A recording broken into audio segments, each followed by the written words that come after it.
Sharp, Lynn, Marie. Hello, hello. Okay, try to get stuff set up here, Phil. Get my other studio up and running. There it is. Okay.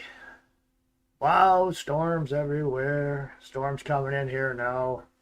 Tonight, tomorrow, into Tuesday. Not looking forward to it. It's just snapping cold out there. Everybody's water pipes are freezing up and they're calling me, and there's nothing I can do about it. My guy is out of commission for a few days with the flu. So, folks are in a bad shape. So, money-wise, I think we're pretty much all in the same boat. And the government seems to like to keep us there for some reason, hey? I think they've got other plans for us than a lot of people are aware of. So, let's get right into it. We got, let's see. Where is it? Here it is. Right there.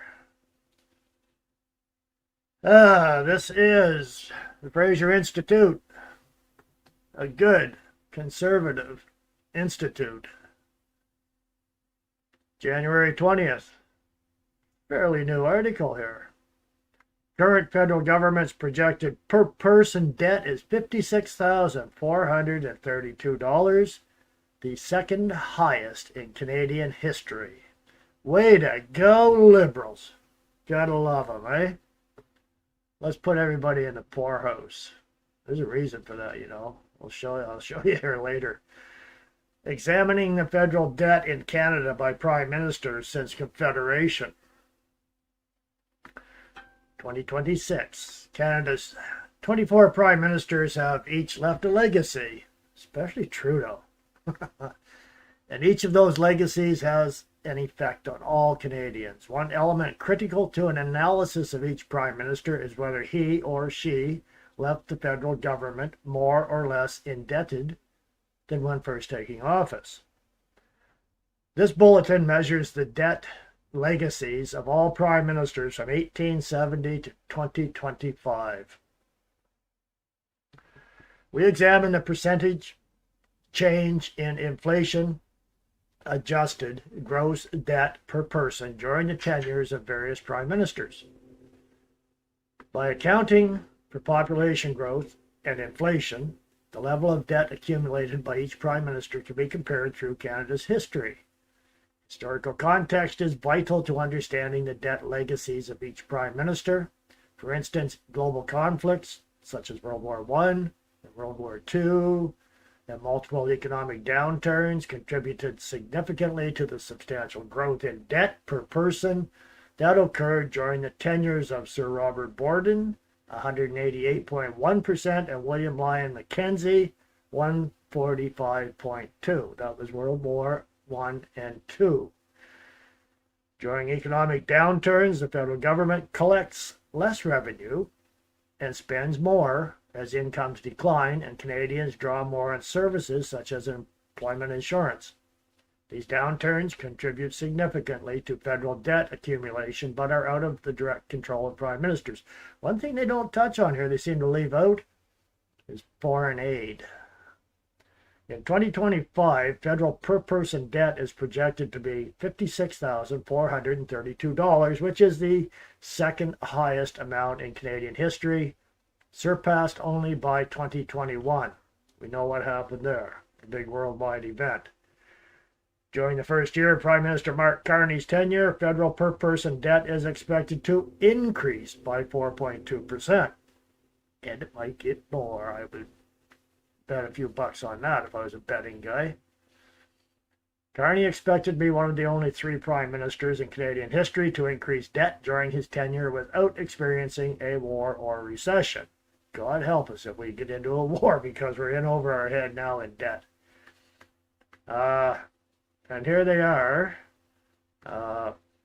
This is Bowell. I've never heard of this guy, but it was before my time slightly. It was 1895. And he was It increased at 4.7%. There he is, the wonder guy, Carney, 2025. Increased it by 4.2%. And he hasn't been in that long, right? He hasn't even made it a year, but he's up 4.2%, second highest. And 0.7% for Abbott. McDonald was a negative 1.7%. That was our first prime minister. That's his first tenure. Minus 2.5% for Joe Clark, and he was only on a short time. Whoops. And Lester V. Pearson, 1963 to 67, gave us that Canadian rag they called a flag. Minus 4.5%. And Paul Martin, the crooked owner of the fleet of ships, tankers were they, or whatever, that was smuggling the white candy in the bottom of it. No, I didn't know about that. That was his son. That guy. Liberal. Anyways, a little bit of where our debt is at right now. And it is going to get a lot worse. Now, we have this article. I'm not going to read this whole article. It's long, but it's from Zero Hedge. And it says personal freedom in the age of mass compliance. Well, thank you, Marie. Canadian Steamship Lines, yes. Thank you. Personal freedom in the age of mass compliance. What follows are a couple of excerpts from the last Bitcoin capitalist letter. This could be true for the long haul for the next 5, 10, 20 years. But the next 5 years is going to be implemented as we creep up to 2030. More specific to our great bifurcation thesis, what this really means is state capitalism for the haves and mass compliance and the warmth of collectivism for the permanent underclass. UBI is coming out of necessity, universal basic income.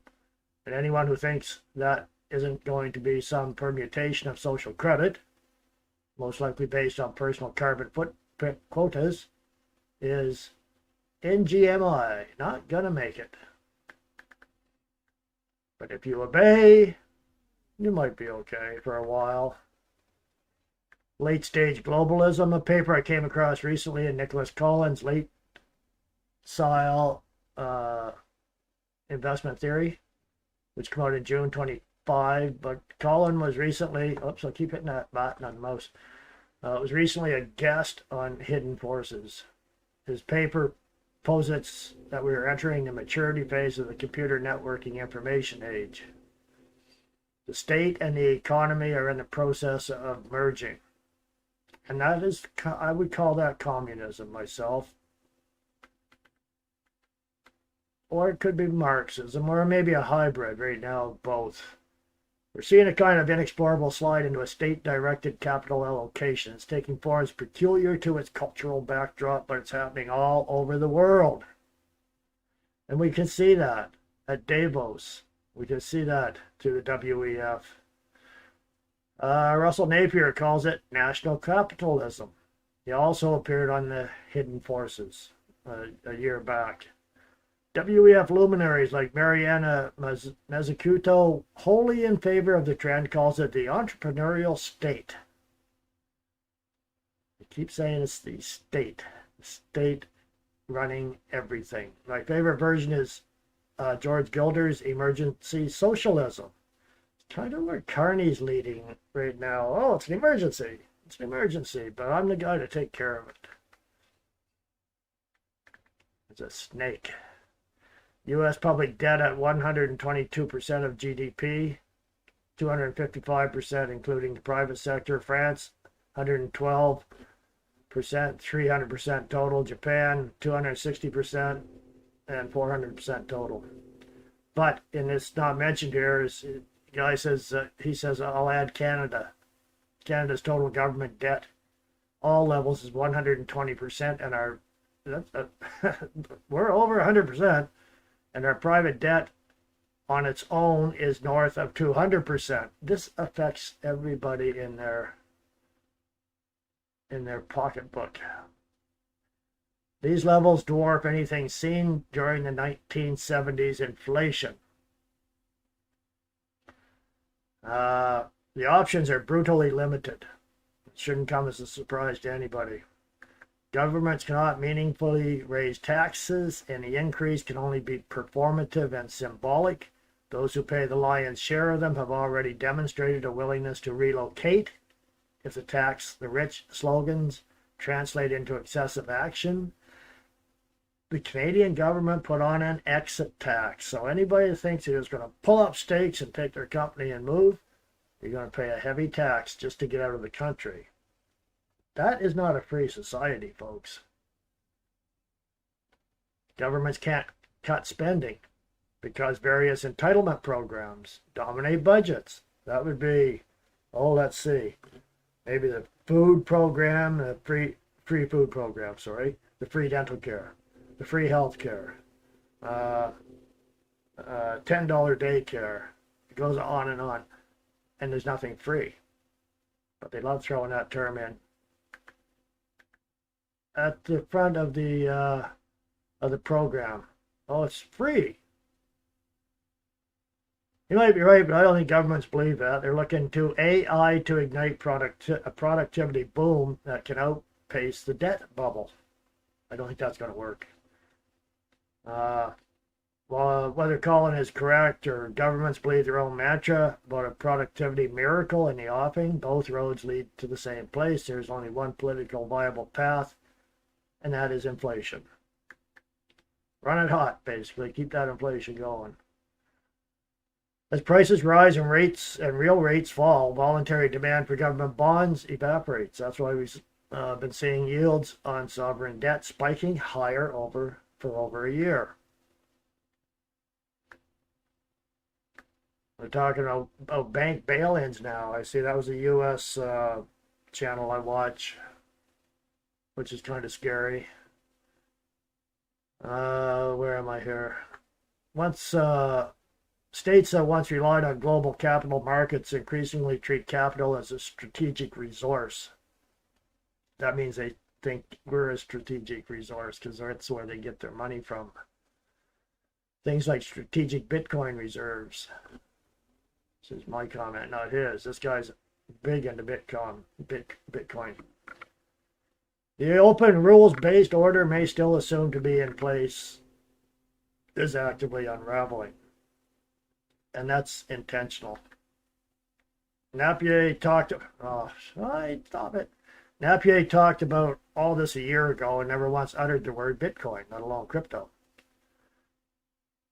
I'm not so struck on the crypto now. I've drifted away from it myself. Not entirely, but yes. For his part, Colin here sees crypto and stablecoins as part of the emerging new financial system. Sound familiar? What's fascinating is how this all maps onto the stablecoin standard thesis we've been developing. Stablecoins, you'll hear a lot of that from President Trump.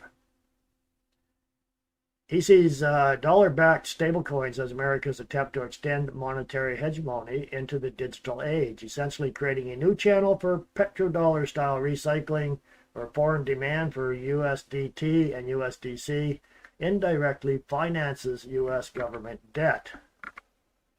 It contains an inherent tension. Stablecoins work precisely because they route around traditional banking, yet that same feature makes them harder to control when geopolitical pressures mount. This is all tied into that digital IDs, digital coins. Big wake-up call for me is that the state is the house. I've spent most of my adult life thinking it was on its last legs, that at some point a geopolitical Minsky moment would demolish the entire scaffolding and then sound money and free markets would assert themselves. I was wrong. I've now realized that. That's right. If you're not into precious metals or something else, it could be caught off guard. With all that said, I still do think there will be a geopolitical Minsky moment, a kind of global macro force majeure that resets the table, simply because the fiat currency system is well past its use-by date. But make no mistake, the only thing that happens to the house in the aftermath is that some other faction takes over the lease, and the masses will then dutifully follow the new boss. The only antidote to this is on the individual level, independent thinking and independent wealth, and that's it.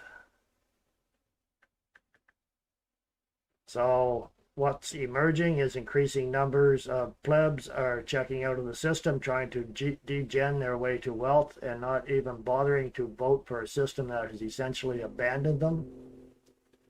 AI is killing not only jobs, but entire career paths. UBI is moving past being part of the conversation. Expect 2026 to be a pivotal year in turning it into reality in multiple jurisdictions. Whoever still believes there's a functioning system in place does so for the simple reason that they are banking on it to save their arses. Hence, the growing populist surge on both sides of the political spectrum, but democratic socialism and collectivism seem to hold characteristically peculiar attraction for vast swaths of the public, because they're being lied to and the people believe the liars. The final piece in all this is the unrelenting crack-up of the global financial system itself and the geopolitical scaffolding that until recently seemed immutable.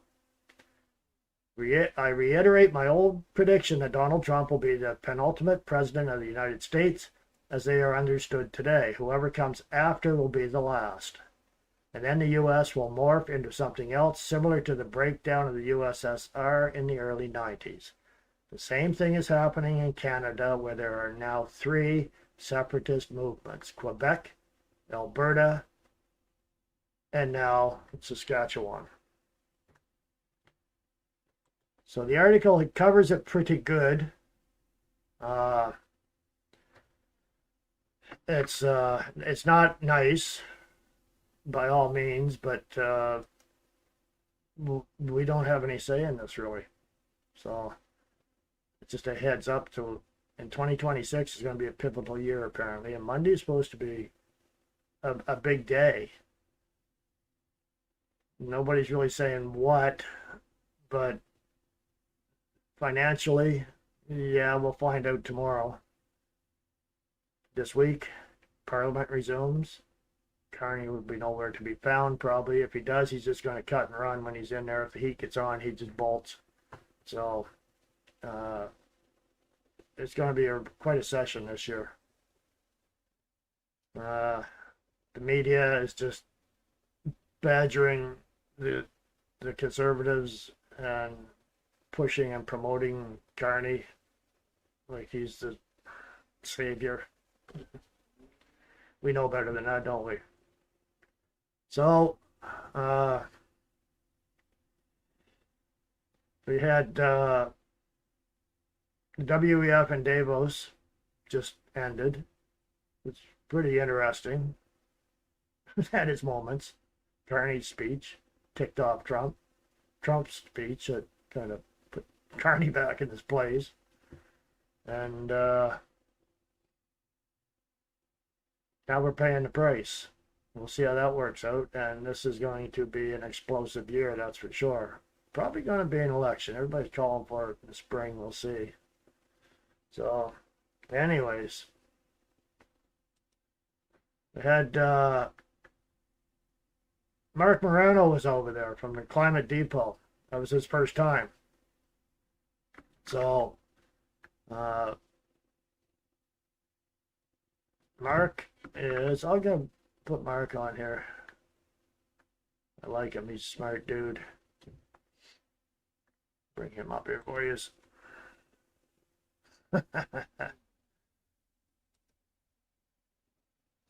Even among World Economic Forum activists, climate dropping as a priority and a concern. And part of that, of course, is due to AI data centers and the massive amount of energy that AI data centers are going to be using. Even the co-chair of the World Economic Forum, Larry Fink, has said publicly that solar and wind cannot power AI data centers. Oops. Now, that was founder of Climate.com, Mark Morano, in Davos earlier, where he laid out that the global elites have dropped the doom and gloom of climate agenda, largely because it doesn't fit with their billionaire agenda when they fly in on their private jets. When it comes to making money, also in industries that can't rely on renewable energy. The man himself, without the hat on, Mark Morano, joins us now live from Davos, Switzerland. All right, dude, I saw this and I was like, that's a great point. This was like the center of their agenda, and now it's nowhere to be found. Yeah, this is quite shocking. They did a survey of World Economic Forum members before this conference started, and climate has just dropped down off the list. It's so bad. Bill Gates was here and didn't talk about climate the other day. Bill Gates is now talking about climate not being a catastrophe, how humans need flourishing. The only person, and I stress, the only person who's come to this conference has been Al Gore. And he's been reduced. I'm not making this up, Carl. He's been reduced to heckling Trump administration officials during their talks. Al Gore heckling them from the audience. And the thing is, Al Gore is there doing the same speeches he gave in 2005, 2010, 2020. He hasn't changed a bit, talking about climate refugees, rain bombs, all these bad predictions. None of them have come true, but he's the only guy holding true. Meanwhile, you have the head of the World Economic Forum now basically saying solar and wind are out. We need fossil fuels. We need nuclear. And you have the entire conference just moving on. Donald Trump did a masterclass of just gutting the entire agenda of the World Economic Forum this week by talking Greenland, by talking the climate scam, and by talking energy and AI. He just completely hijacked their entire meeting. Well, and the other thing, too, is I don't know if you follow any of the uranium, plutonium, the nuclear stocks. All the index funds for all those things are like 15% over the last few months. So, I mean, it's yeah, he's fast tracking it in unprecedented ways. You know, if you're worried about global warming, blame Jane Fonda. It was her 1979 movie, The China Syndrome, that got the world so afraid of nuclear power. So that's the real reason. The Hollywood left created this, but we're finally overcoming that inertia on nuclear. Well, I mean, Chernobyl wasn't great too, but they did a crappy job building the reactor, and that's why it blew up. Exactly. The World Economic Forum experts, though, I don't know who these people are. They are the baristas and other people, have shifted away from what they consider global risks over the past years. We've been talking about, environmental issues are the ones dropping in ranking, but what's weird is what's rising. Oh, look.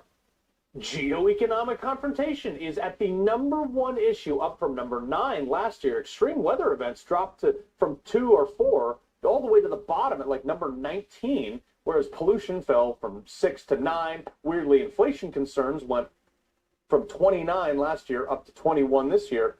Critical change to Earth systems plummeted from 17 to 24. It just seems like almost everybody's like, yeah, actually, we can't heat our homes. Yeah, and here's the thing. The reason climate is dropping and all these policies are just dropping as a priority is because their policies caused the affordability. Their policies caused the energy shortages. Their policies caused the economic shortages. The greatest speech, even better than Donald Trump's, and I don't say that lightly today, was Howard Lutnick, the Commerce Secretary, who laid waste in about a minute and a half to the entire World Economic Forum agenda and the whole European push, basically saying, why would Europe commit to net zero when they can't even make their own batteries? They made themselves slaves to China, and this has been the undoing of the West, all beginning in the early 1990s, unfortunately, under George H.W. Bush with the New World Order and the free trade and the globalism. We've sold ourselves out, and of course, now let's hope sanity is restoring. Donald Trump, again, just is resetting the Great Reset agenda. But I mean, that's the thing is Germany and all these places, they listen to a bunch of, purple-haired hippies drinking oat milk and say, you can't have nuclear power. So they're like, oh, yeah, let's get rid of our nuclear power plants. And now they're all freezing to death. But Mark Morano, we appreciate it, sir. Thank you, Carl. Appreciate it. Yeah, that climate scam is exposed to what it is. It's a scam. And it's finally, hopefully, going to be put on the back burner forever because it's a bunch of crap. So what I did on here, I went on to Grok today and I asked a few questions on Grok. And I'll show you here what I was asking and what I got for results. Grok leans heavily left. I've noticed that. And when I ask something, sometimes I have to change the wording to pry the truth out of Grok. So remember, it can only be as smart as the programmers. So who are the programmers? Most of them lean left, right? Not left, right. Left. Okay. Here's the question. And here's what I got. I said, has Carney deceived Canadians with promises and false claims? Grok says Mark Carney, who became Prime Minister of Canada following the 2025 federal election, has been accused by political opponents, primarily from the Conservative Party, of deceiving Canadians through unfulfilled promises and misleading statements. Well, I'd say that's true, but not just the Conservative Party, conservative-minded people. These criticisms often stem from partisan debates with fact checks revealing some inaccuracies, lies, in his claims, but also debunking exaggerated attacks against him. Below, I'll outline the main allegations supported by available evidence while noting defenses from Carney and his team. That's the team that's working against Canada. Brookfield Asset Management relocation. One prominent accusation involves Carney's role at Brookfield Asset Management, where he served as chair from 2022 until mid-January of 2025, when he stepped down amid his Liberal leadership bid. He stepped down because he was being placed as the Liberal leader. Conservatives, including ethics critic Michael Barrett, have claimed Carney lied about not being involved in the company's decision to relocate its headquarters to New York. Carney stated that the formal decision of the board happened after I ceased to be on the board. And it's got a notation from the Globe and Mail. However, company records, including on an October 31st, 2024 press release and a November 4th shareholder letter, confirm the head office change occurred while he was still chair, aimed at better access to U.S. stock indices. Critics argue this prioritizes U.S. profits over Canadian jobs and tie it to potential influence from the U.S. President Donald Trump. Now, in defense, Carney's campaign described the accusations as a desperate misrepresentation by opponents like Pierre Poilievre, emphasizing that Brookfield's operations were already U.S.-centric, with most revenues, assets, employees, and shareholders there before the change. They clarified that a later February 2025 press release on share arrangements was the technical move and did not impact Canadian operations. Conflicts of interest. Carney has faced scrutiny over his financial ties. During the campaign, he claimed to hold only cash and personal real estate with no ongoing ties to Brookfield. Post-election disclosures revealed 574 stock holdings, including in companies like Amazon, Pfizer, Google, BlackRock, and Brookfield, with millions in stock options and deferred profits, even in a blind trust managed by his chief of staff. Opponents, including Poilievre, called this misleading and a conflict, especially given his economic policies. Separate claim that Carney has 574 conflicts of interest has circulated. This appears exaggerated or unsubstantiated in broader fact checks.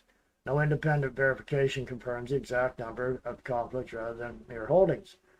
Yeah, that number's wrong, because there's a lot more than that. So Grok, that's a failure. So there's two failures right here on Grok that, in my opinion, I'm not saying I'm smarter than Grok, I'm just saying Grok leans left.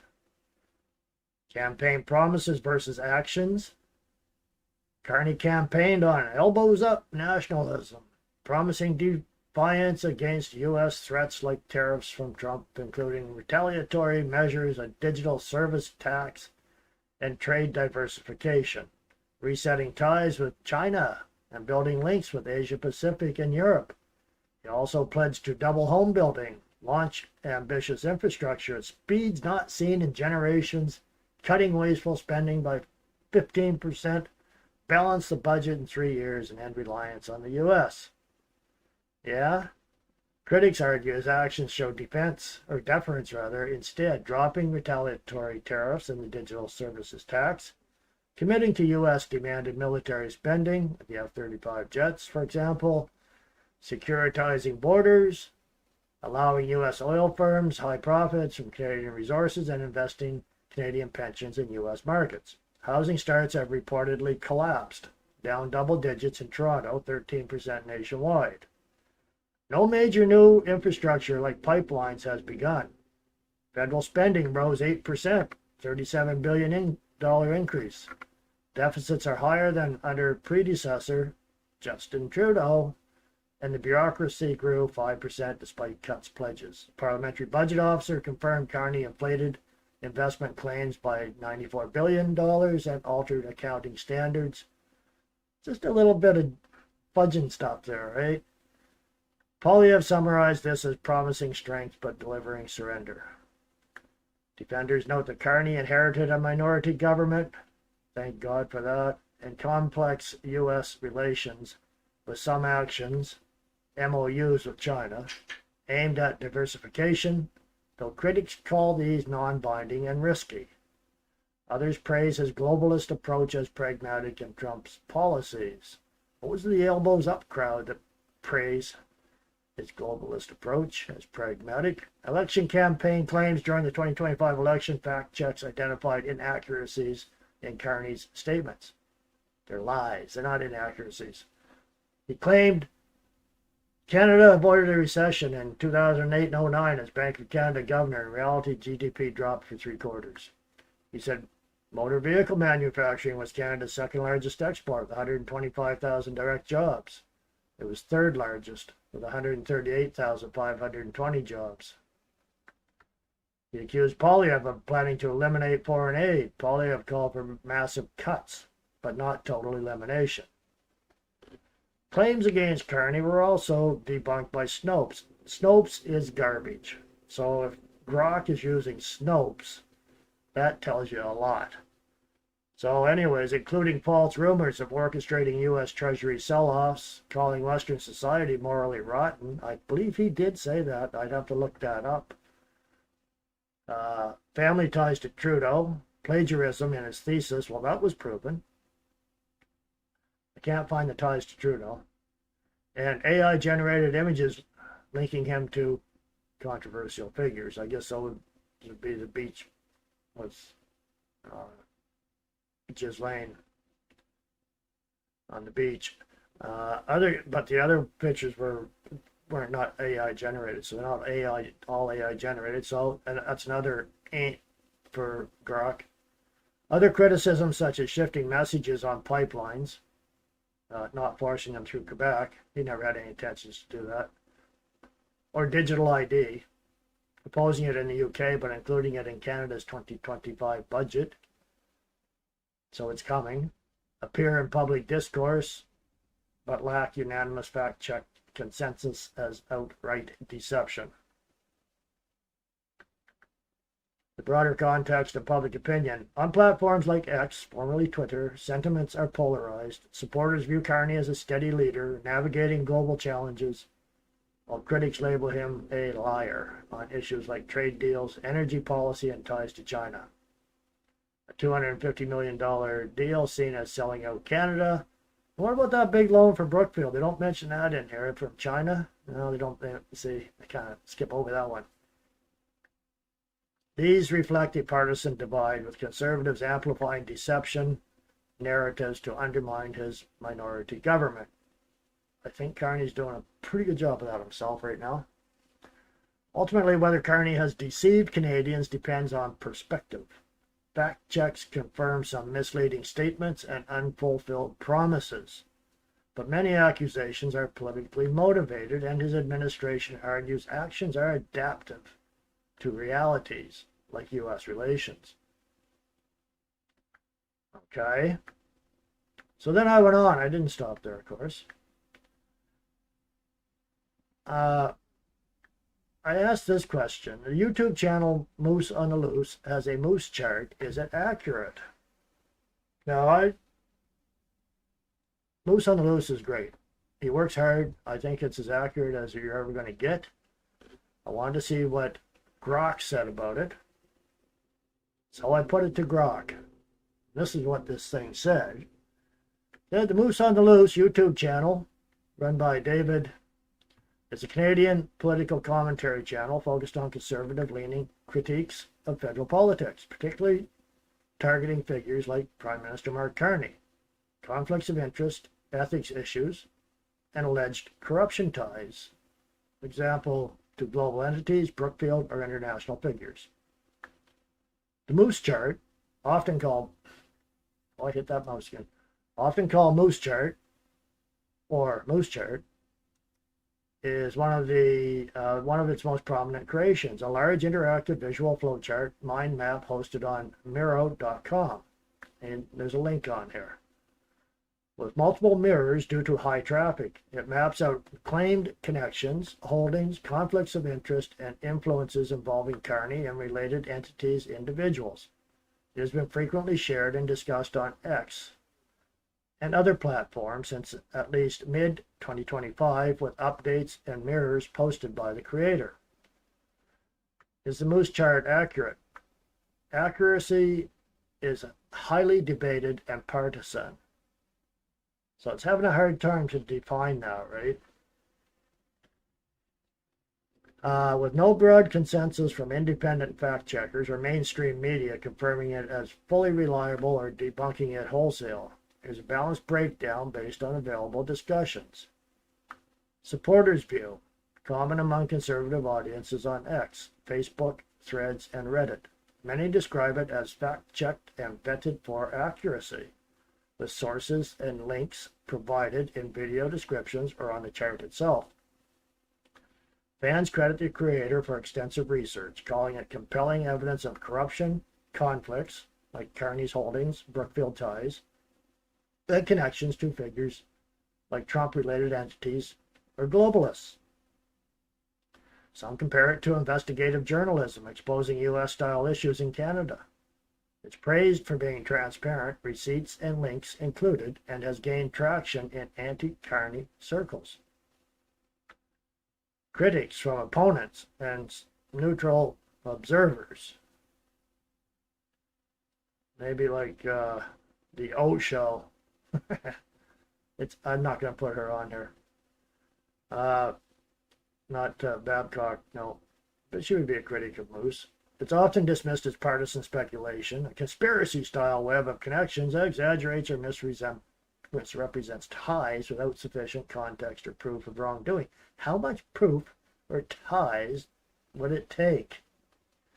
One ex-user called it meaningless squiggles on a page, lacking clear authorship verification in parts. Others note it may cherry-pick or overinterpret public info, like stock holdings in blind trusts and board tenures. I don't think so. I don't agree with that. To imply direct corruption where ethics screens or legal disclosures exist. No major independent outlets, CBC, Globe and Mail, or fact-check sites. So, none of them have fully endorsed or thoroughly debunked it as of now. It's largely circulated in echo chambers. The CBC, Globe and Mail haven't endorsed Moose. Why would they? They promote the lies. Moose is putting out the facts. If CBC endorsed it, it wouldn't be true, would it?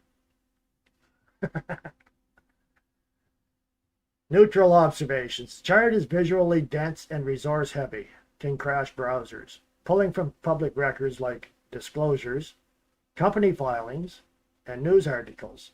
Some elements align with verified facts. Carney's past, Brookfield role, certain holdings reported post-election. Yeah, not before the election, after the election. But interpretations of deception or conflicts are subjective and politically charged. Facts are facts. The creator positions it as citizen journalism, fact-checking. It's not peer-reviewed. No, CBC hasn't reviewed it, eh? Or from a traditional journalistic source. CBC has professional journalists, so-called professional journalists. They're traditional. And look what they are. Updates have been made over time, mirrors for accessibility, and it's referenced in videos critiquing CBC bias or political events. Sure it is. Why not? In short, if you're aligned with conservative critiques of the current government, you'll likely find the Moose chart persuasive and accurate in highlighting potential issues. There it is. The Moose chart is accurate. If you're skeptical of such narratives or prefer mainstream verified sources, it may come across as overstated or biased speculation. For the best assessment, view it directly. Cross-check claims against official disclosures. Like the ethics commissioner, you're gonna.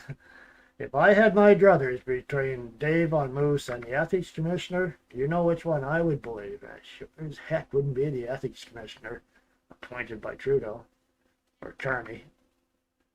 And compare with multiple perspectives. The channel has around 190,000 subs and produces frequent content on these topics.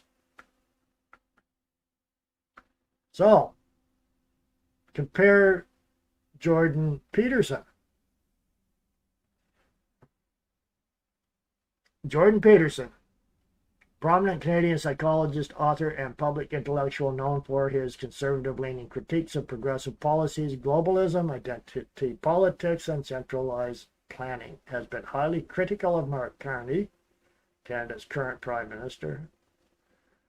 Peterson's views align closely with the skeptical, anti-establishment perspective often promoted by channels like Moose on the Loose. Well, I'd say Moose is in some pretty good company if he's in with Jordan Peterson.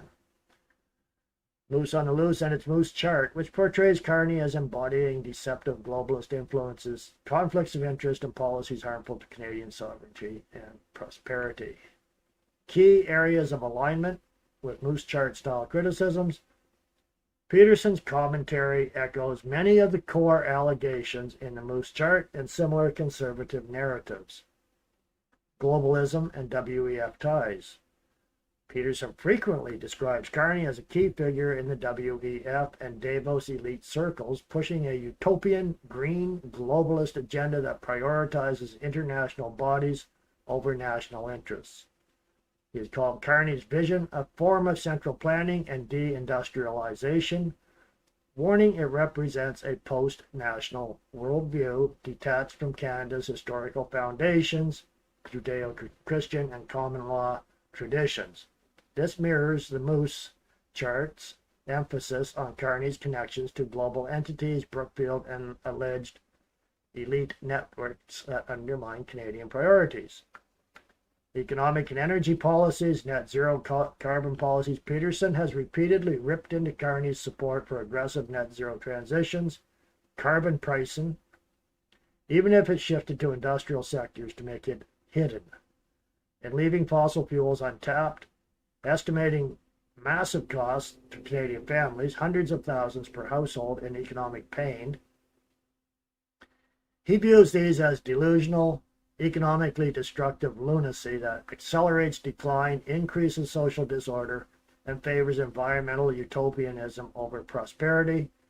This strongly parallels criticisms of Carney's unfulfilled or deceptive promises on trade, energy, infrastructure spending, where actions allegedly favor global agendas over domestic strength. You see what happened here? As I dug deeper, Grok started spitting out some truth facts. So it has to be used very carefully. Deception and public perception. Peterson argues Carney's impressive banking resume creates a superficial savior image, fooling voters nostalgic for pre-Trudeau stability while concealing his true ideological bent, drawn from Carney's 2021 book Values, which Peterson has read multiple times and critiqued harshly as a manifesto for socialist environmentalist overreach.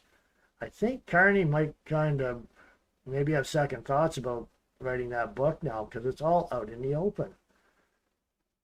For those willing to read it, not the ones on the left, of course. He accuses Carney of serpentine, politically spun talking points and lying about priorities.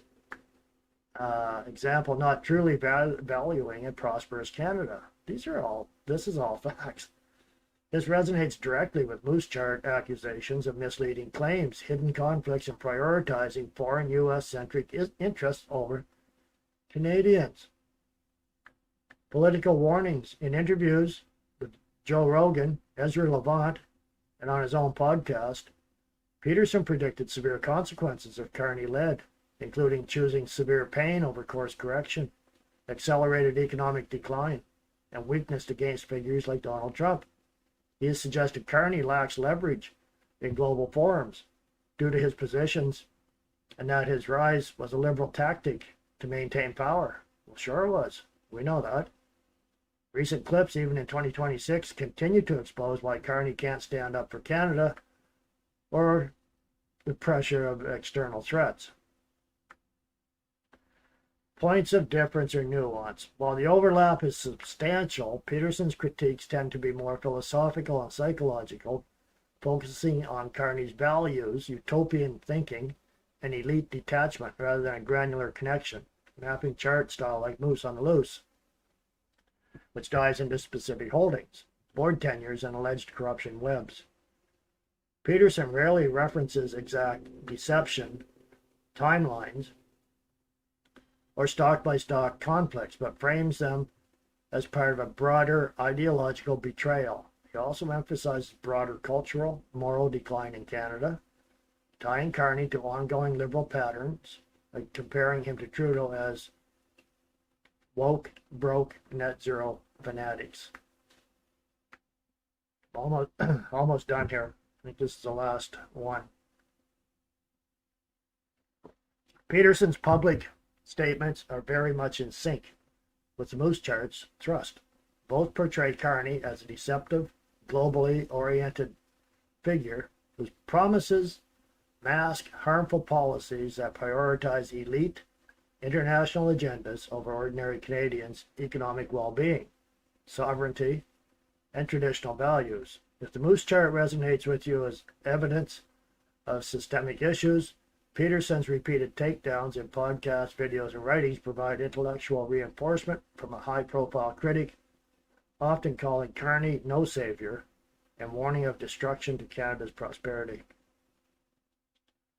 And then it just says, for direct sources, check Peterson's clips like Mark Carney is no savior of Canada, or his Joe Rogan discussions from 2025, where he dissects these themes in detail. These views remain polarized, with supporters seeing them as prescient warnings, and critics dismissing them as partisan overreach. We don't care about the critics because they're against us. Right? So that was a pretty good reply from Grok. But I had to pry it out. I had to keep digging. And finally I got what I consider a proper response. So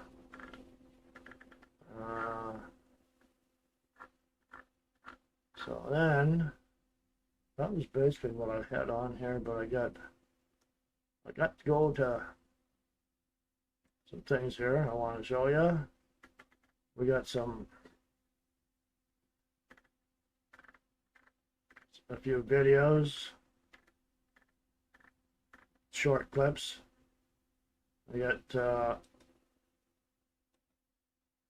I got a Trump one here. Put Trump on. Not really Trump. But this guy's good.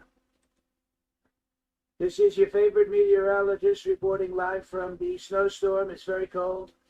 It's colder than the average Somali IQ. It's very cold, very low temperatures. You know, their IQs are very low, but the temperatures are lower than that, which means it's very cold. You have big, beautiful flakes falling from the sky, fat flakes. It looks like Chris Christie falling out of the sky, but we get along very well with the snow. In a few hours, we're expecting ice. You love ice. We all love ice, except when it gets on the power lines. Then we want to abolish ice. But we hope the power stays on, and we hope you stay warm. You don't like it when your temperatures get lower than the Somali IQ. It's very hard to get that low, but it's very low. So The flakes are huge. The flakes are huge. The flakes are fat. Like whiskers falling out of the sky. The flakes are fat. But it's a big, beautiful snowstorm, and we made a tremendous deal with Mother Nature, and she's doing a fantastic job with that storm. Thank you for your attention to this matter. So,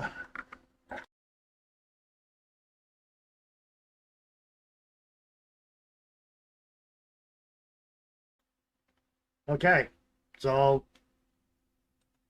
the guy does a great job. And so I'm just going to do a few little shorts here, just as we start to wind down. I got a few of them. Now this one here is, if you like the cutesy ones, this little girl's dad, he built this obstacle course for his daughter and hypes her up as her announcer. So this is what he did for his little girl. Welcome to American Ninja Warriors Denver City Finals. Our next athlete is Lila McCall. She's got her Girls Are Superstar shirt on and she's ready to go. In 3, 2, 1. First up is the newly redesigned quintuple steps. A new obstacle for her this year, but she's making short work of it. On to the 4th one, through to the 5th one, and look at that, no hands. All right, and on to the final beam. She's pretty familiar with this. No scaredy cats this time. And now onto a new obstacle, the teeter log. She's got a big crowd here today cheering her on. And whoa, almost falls off there. Now onto the cargo climb. Very quickly up the cargo climb, up to the top, over the log, crosses over the first shed through the grocery cart conference table. Now that's the second cart reference we've seen there. Not really sure what that is. Must be an inside joke. All right, now she's on her way down the second shed on the roof, onto the platform, across the bridge, and onto the zip line. Once again, she has a lot of her stuffed animal friends out here to cheer her on the course today. And here she goes. Oh my goodness, and look at that, one-handed over the water bottle. And she makes it, no problem. Now, onto the hanging steps at Christmas Tree Corner. There is every Christmas tree that Lila has decorated in her 5 years. Kind of a strange collection, but also kind of cool, I guess. She's working her way through this very tough section. It requires a lot of concentration. And look, almost falls off there. That was very close, but she regains her balance and got a big smile on her face. And she's done it. Now, on to the next obstacle actually made by Lila, the log thieves. It makes it look easy, even skipping a few at the end there. Now she's on her way to the work wall, hitting the winner's heart. And yeah, she's made it up the work wall. 23 seconds and she's on her way to it.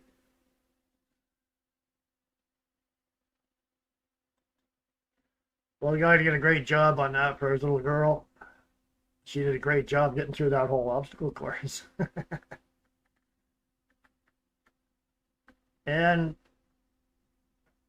these, I don't know if you've seen this one. This is the guy doing the deliveries here. And I can't play the sound because it's got music all the way through it. I'll show you here. Guy's dropping off the packages. The homeowner comes out.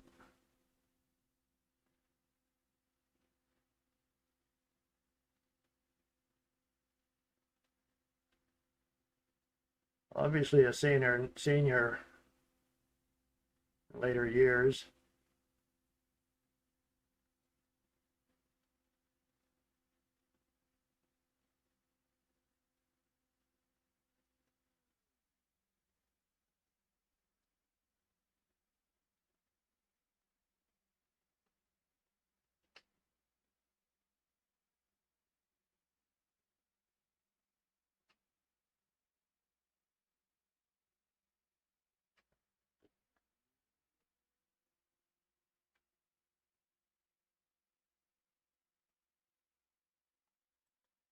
Pretty nice of the guy to do that, and then she appreciated it so much she came out with her homemade cinnamon rolls for her, eh?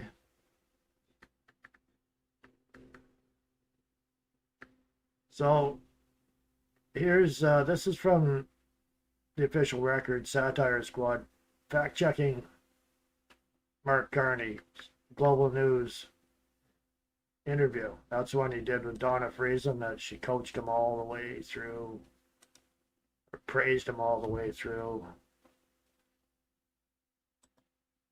It's short, 2.5 minutes. Virtually everybody wants to do more with Canada.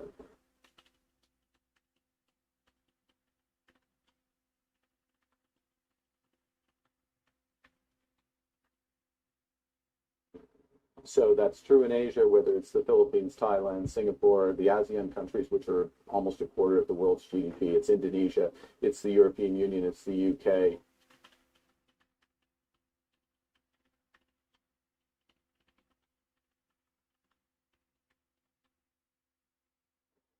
It's the countries of the Gulf. United Arab Emirates is going to invest $70 billion, $70 billion in Canada. They've made a commitment to that.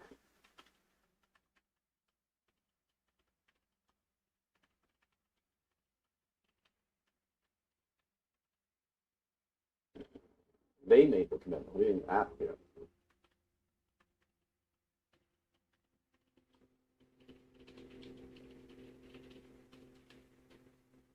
That comes. So people want to do more with Canada because we have what the world wants. We have the values to which most of the world aspires. We're a reliable partner, and we're an increasingly confident nation that has ambition. So people want to deal with us. Now, that is good for our economy. It's good for jobs. It's good for the future. It's good for our independence from the United States. But it also brings an opportunity to help shape a world that is more dangerous, more divided. And we see an example. I'll give you one example of that. We are a member of something called the Coalition of the Willing.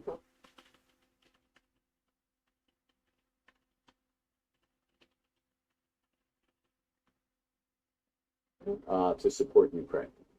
The United States is not a member of the Coalition of the Willing to support Ukraine. We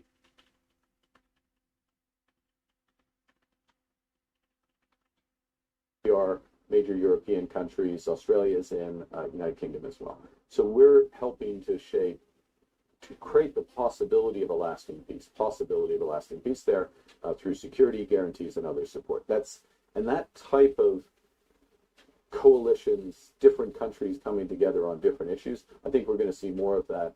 Canada with the right values and with influence because of we have what the world wants. I think we can play an important role. Yeah, I guess Grok missed that interview.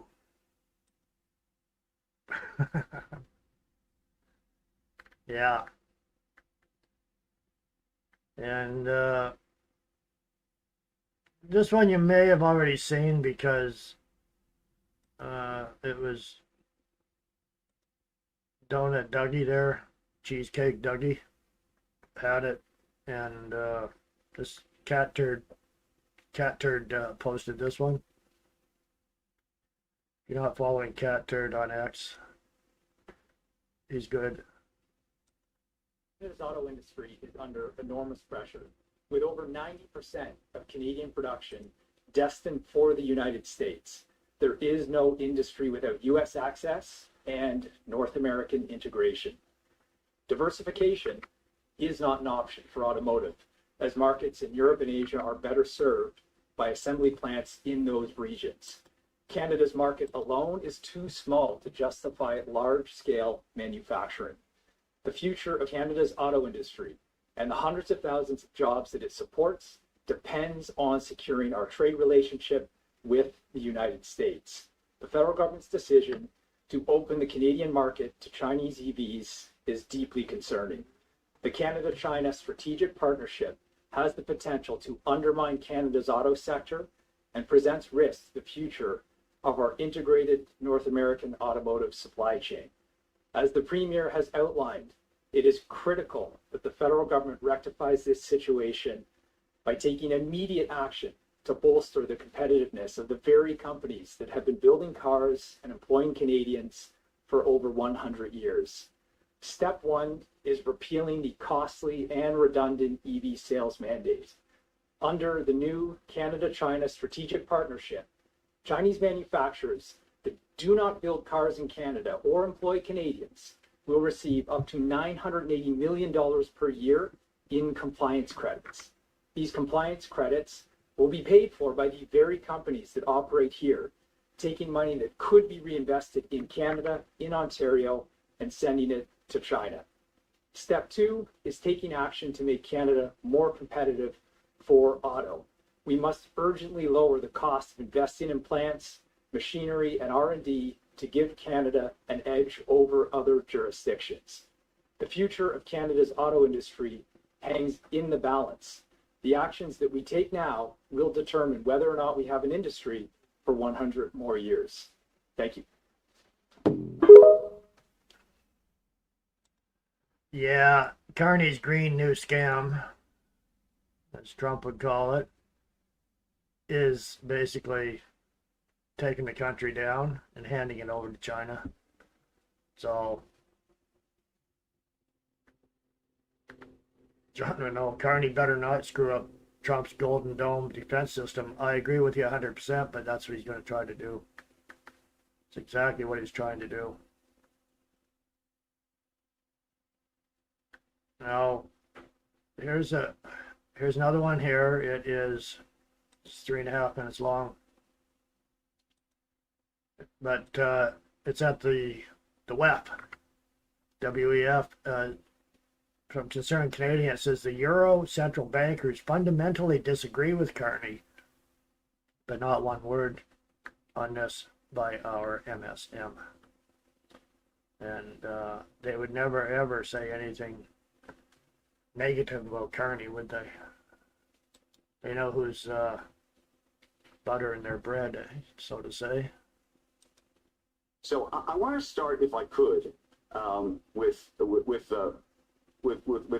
Madame Lagarde, and this is where I want to go with this, if I could, because I think we're all trying to figure out what we just saw. I think there was a lot of whiplash throughout the week, and we heard a couple of different perspectives. One of which came from the Prime Minister of Canada, Mark Carney, who said, "Every day we're reminded that we live in an era of great power rivalry, that the rules-based order is fading, that the strong can do what they can, and the weak must suffer what they must. Let me be direct," he said, "we are in the midst of a rupture, not a transition."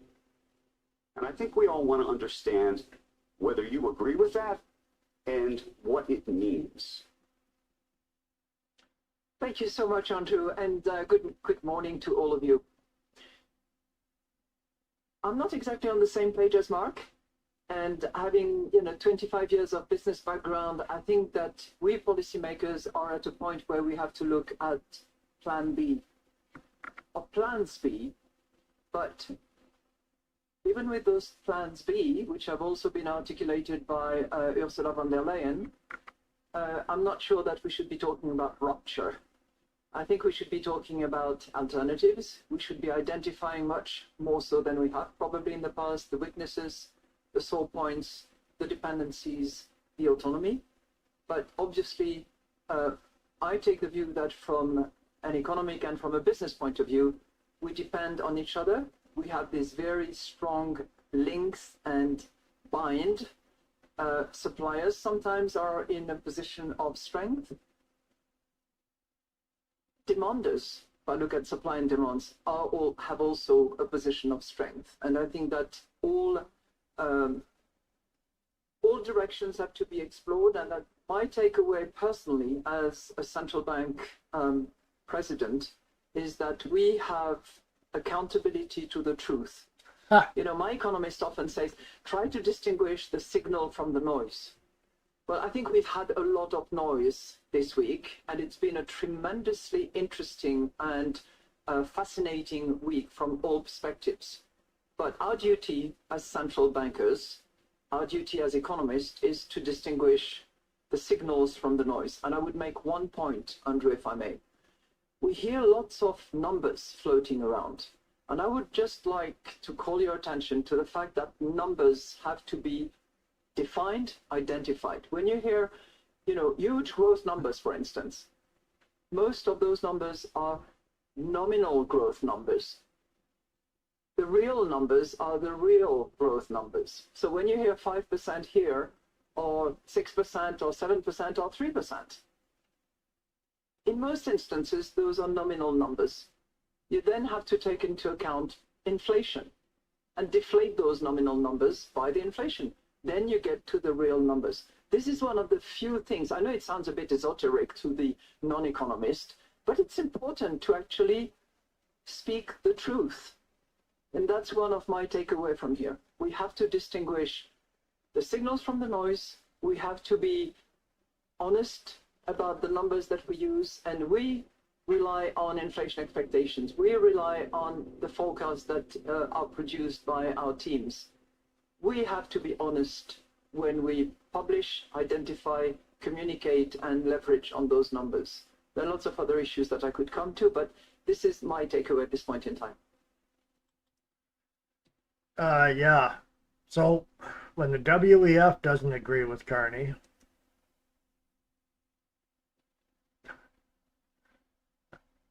he's not looking very good. All he did was cut and run after he gave that speech. He got out of Davos. He knew that President Trump was coming along behind him, and he just turtled and ran out. That's a real leader, isn't it? Just run and hide. That's what he does. He just runs and hides. I've got a quick. I like the animal videos myself. You know, I like animals, and this one here is kind of funny because I didn't know that cows acted like this. I forget what they are. They look like Guernseys. I'm not sure. I think they are. We'll see when they come out. If they look like seat covers, then they're probably Guernseys. Where am I here?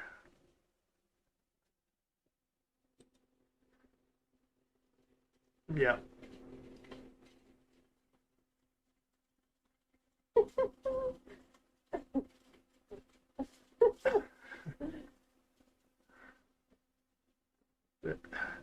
They actually jump over the white line on the road. I mean, I grew up around cows, but I'd never seen them do anything like that before. It's always good to get a chuckle in. I got a couple more here before we wind down. Where are we? That one. No, I guess that was it. So, anyways, Carney's, I don't know. He's very slippery, as they say.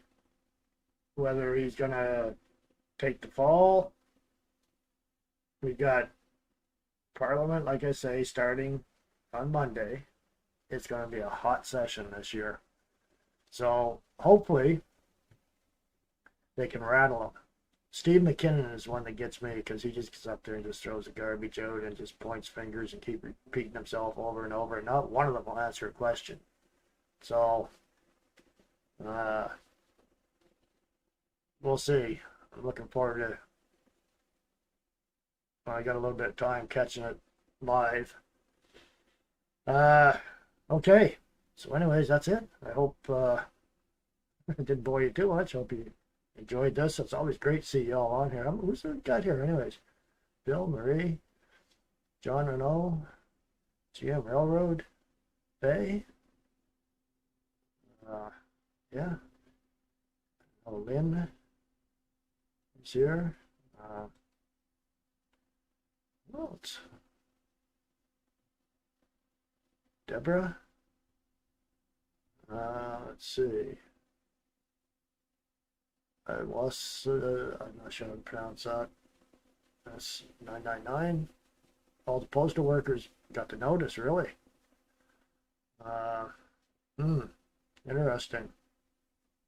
Talk to my postie and see what he says. Emma,